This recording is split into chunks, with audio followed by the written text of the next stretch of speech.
We were skeptical. It was revolutionary. It was a truly tremendous moment in Ukraine. A lot of cool educational things happened.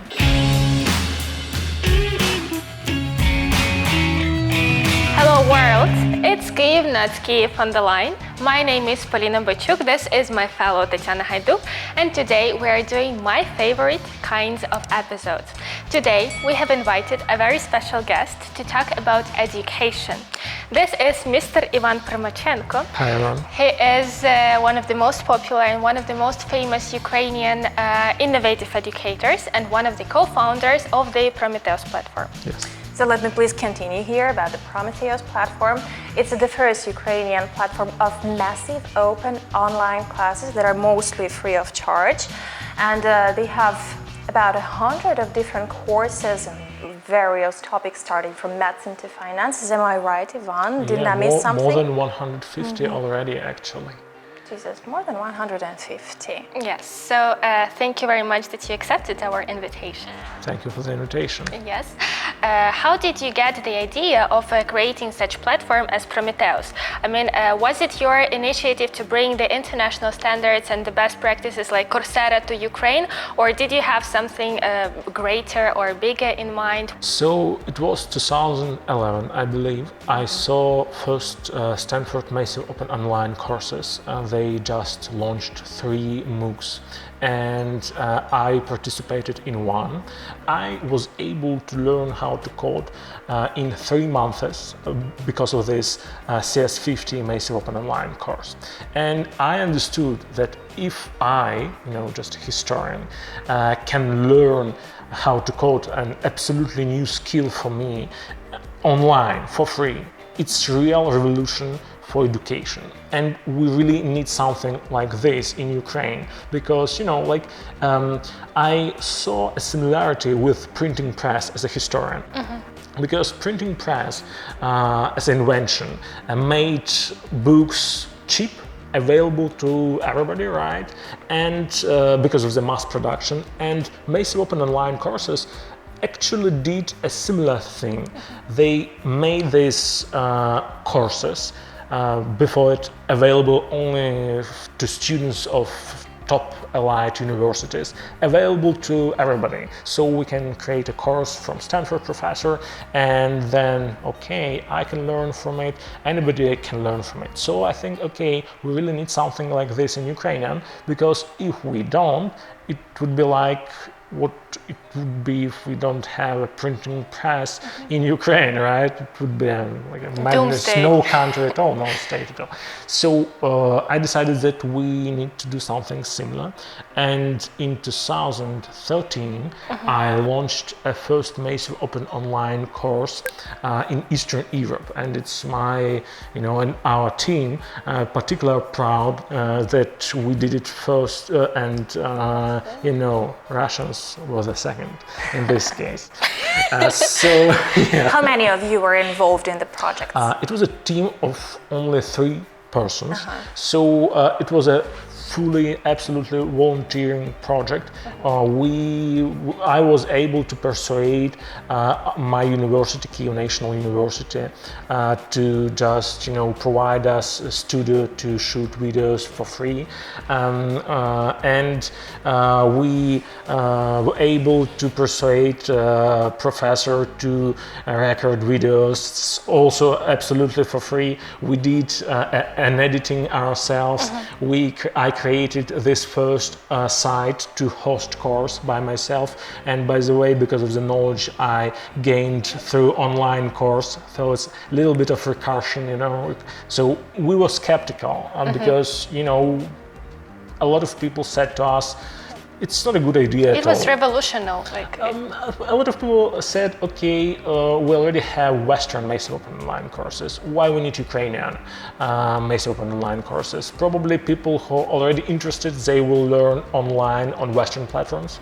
People who are not very interested, they are not very interested. And people who are interested but don't know English very well, they probably don't interested at all. But it was a truly tremendous moment when we launched this first course, and without any PR budget, obviously, we attracted 10,000 people to participate. Wow. And at that moment, when we said, okay, we have something and we have a really interesting idea that we need to develop.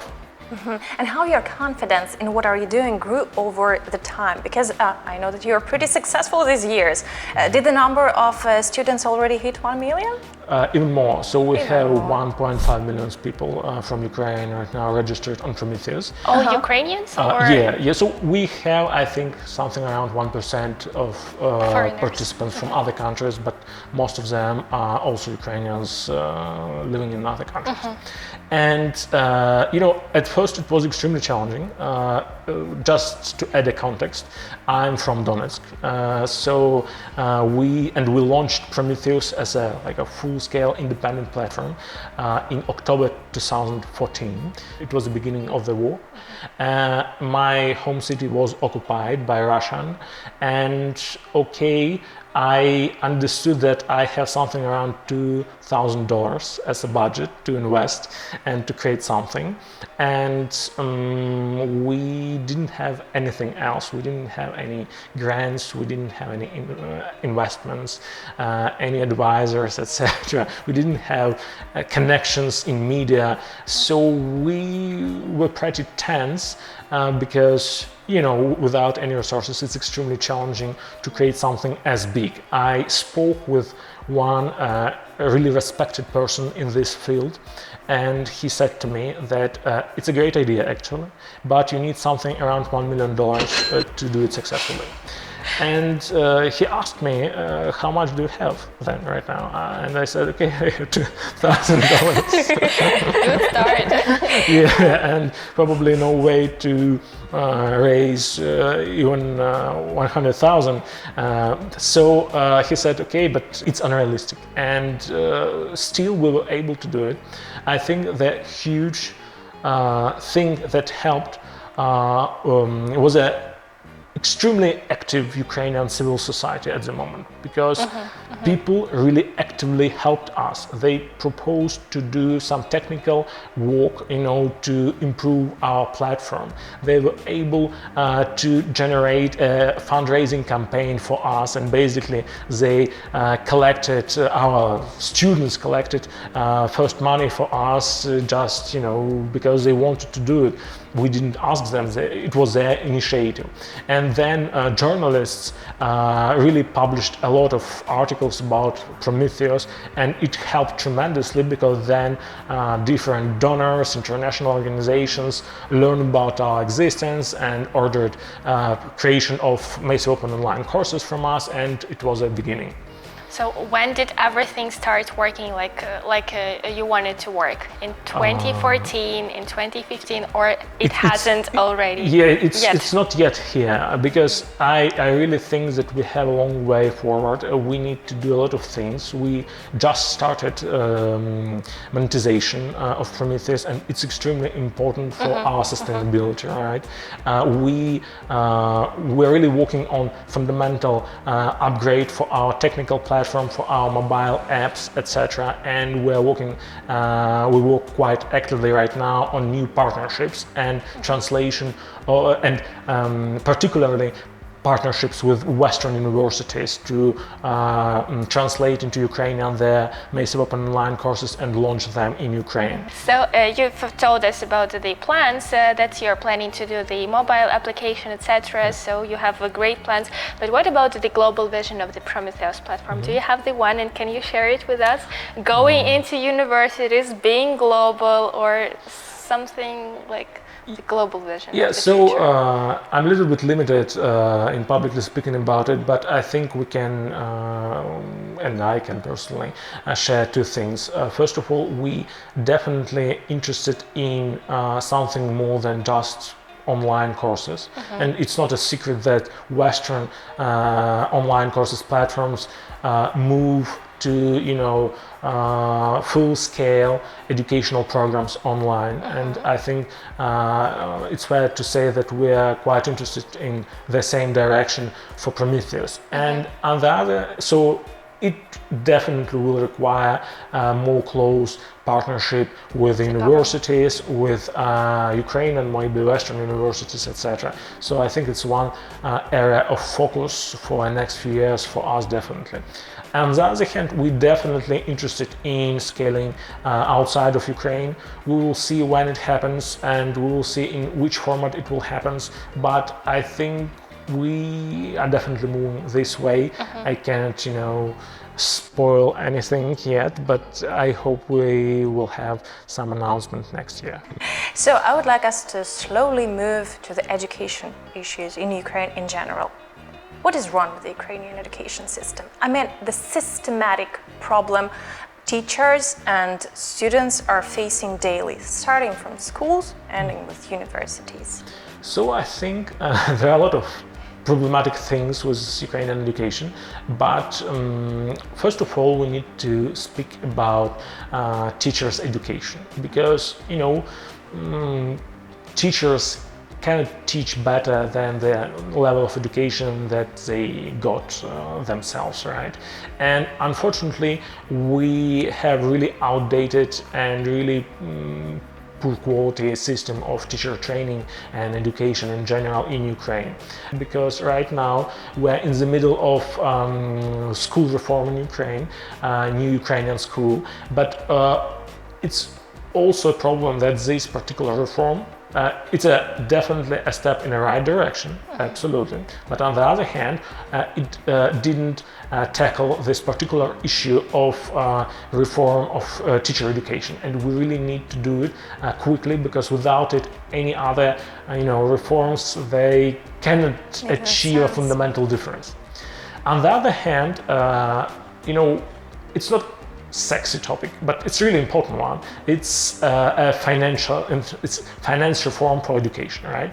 Because right now we spend limited amount of money that we have for education, in really ineffective way.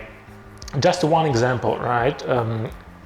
We have a lot of schools, extremely small schools, when just 30, 40, 50 students maybe study, and then we need to finance each of these schools, each of these buildings, instead of financing really well one huge school that can concentrate 100, maybe 2,000, right, people inside.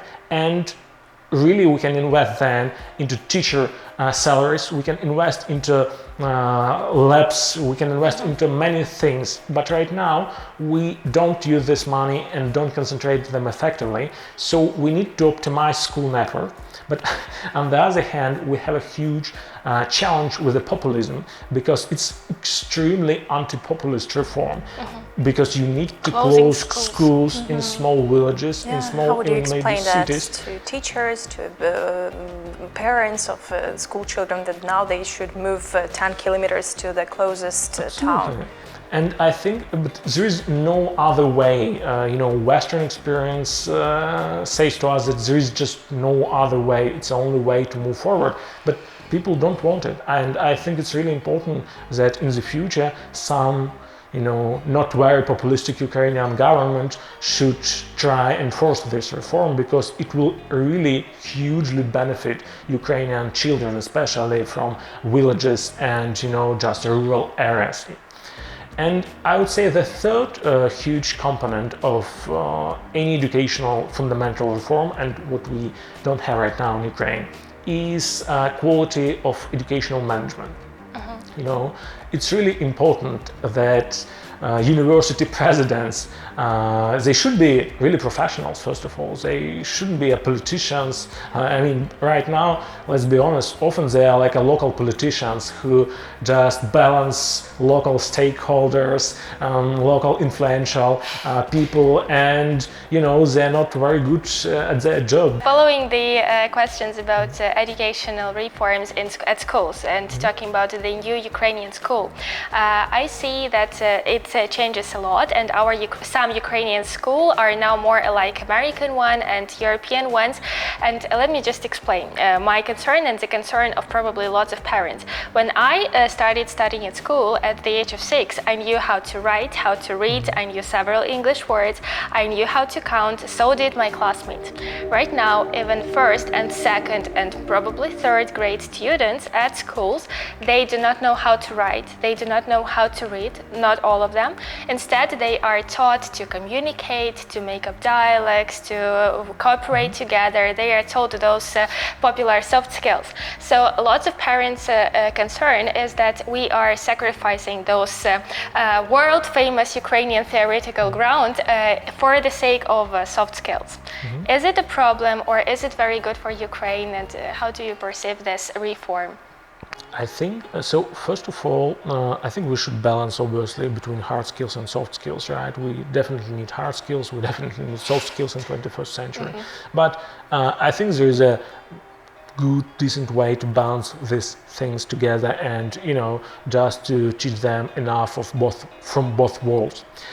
On the other hand, we should understand that we cannot add more and more and more to curriculum because it's a limited time, right? And we cannot just add more and more subjects. I often speak with people and they say like, oh, it would be great if we add critical thinking, or let's say, I don't know, some computational thinking to Ukrainian mandated curriculum. And I always say, okay, but what we then will do with other subjects, right? We need to remove something to add something, and it's impossible to just add new subjects because it's something important. We need to incorporate these new skills into old subjects probably, and this is actually exactly what a new Ukrainian school reform wants to do. They try to implement, and they try right now to implement, competency-based learning, when you don't add new subjects on critical thinking, but to add critical thinking learning and main ideas into general curriculum for other subjects. And in theory, it's a great approach, it's really right approach. The problem is how to teach teachers to teach students this way, because it's an absolutely new way for many teachers, right? And it's a challenging way because it's new and it's complicated. And that's exactly what I was talking about, teacher training and our dire need to improve our teachers' education, because without it, this reform will unfortunately maybe not fail, but it will be really slow. So I think that we can combine effectively without all these problems that you mentioned, but we really need to push to competence-based learning. And if we really can implement it, it will be fine. We'll see. Yeah, probably we will try to help with this, Education is an integral part of our lives, so does a digitalization, and it's a new trend in education as well. So is it possible to go completely online? Do you see risks in that, or just opportunities? First of all, I think that people often compare online education with offline education and try to make them compete between themselves. But in reality, we will not have fully offline education in 20 years at all. So it will be probably a competition between online and blended learning, where offline, you have a lot of things. You probably have school students, you have seminars, you have like some practical projects and practical work skills. But still, even in such areas, you will have online lectures, online assignments, online tools to help manage students and collect data, etc., etc. So fully offline education without digital tools will not exist in 20 years. I mean, probably somewhere, maybe it will persevere, but in Ukraine, I think it's unrealistic. But I also think that online will grow, obviously, but still there are limits for it, obvious limits. For example, young children at school, they need something more than just skills. They need socialization, right? They need interaction with their peers. They need, some hand-on experience with some subjects, and you can't do it online. So probably this elementary school will always be offline, or some specific skills you cannot be a surgeon without just learning online, right? But I mean, you can be, but nobody would want to be a patient. And you need some practical skills, and you need offline to learn how to do things, not only in medicine, but in many other, professions. But still, online definitely will learn, because let's say IT, how to code, you can learn hard skills for coding probably better online than offline, because it's a native environment for coding online. And for example, for other things, there are pros and cons, like business education. Obviously, online you can get access to better teachers, better professors, right? Because you cannot, probably most of us cannot get to Harvard and learn at Harvard Business School, but all of us can enroll on Harvard Business School online class and learn something new. But on the other hand, you need you need networking for business, and for business schools it's a huge part of what they provide. So my idea is, online will grow. We won't see a lot of offline in 20 years. We will see a lot of blended learning, but there are definitely constraints for online, and online will not eliminate all other options, never. We're coming to a close to our interview, but I wouldn't be me if I allow you to go without talking about your personal experience. So let's talk about you, because I believe you graduated from the Ukrainian University, Yes. Kiev National University. Yeah, absolutely, as a historian. As a historian, and then you were among those couple of alumni from Ukraine in the Ukrainians Emerging Leaders program of Stanford. So did you get all the insights and insights from being there? I think you probably need something more than 1 year to get all insights from Stanford University and my mentor Francis Fukuyama, because he mentored all participants of our program at Stanford.